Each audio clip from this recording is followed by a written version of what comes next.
మన గౌరవ సభ్యులు మనోహర్ రెడ్డి గారు సార్ తాండూరులో ఉన్న సమస్యలన్నీ కూడా చెప్పిండు. ముఖ్యంగా తాండూరు అంటే నాపరాయికి ప్రసిద్ధిగాంచిన ఆ ప్రాంతం, దాంతోపాటు వారికి సంబంధించిన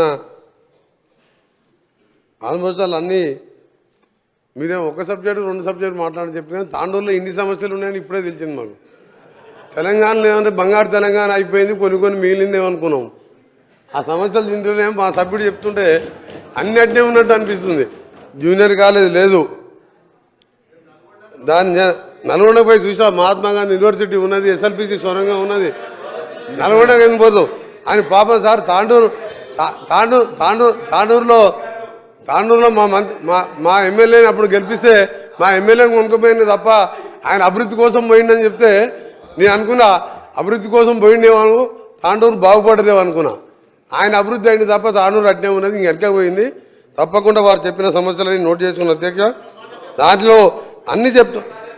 మీరు రాయల్టీ విషయంలో కర్ణాటకతో పాటు వచ్చే విధంగా కర్ణాటకతో పాటు మన దగ్గర 100 రూపాయలు ఎందుకు ఉంది, అక్కడ 280 రూపాయలు ఎందుకు ఉంది, పక్కపక్కకి ఆనుకున్న ప్లేస్లలో ఇవన్నీ సమస్యలు కూడా ముఖ్యమంత్రి గారితో గౌరవ సభ్యులు గారిని తీసుకెళ్ళి చర్చించి దశల వారీగా సాల్వ్ అయ్యే విధంగా తప్పకుండా దీన్ని పరిష్కరిస్తాం అధ్యక్ష.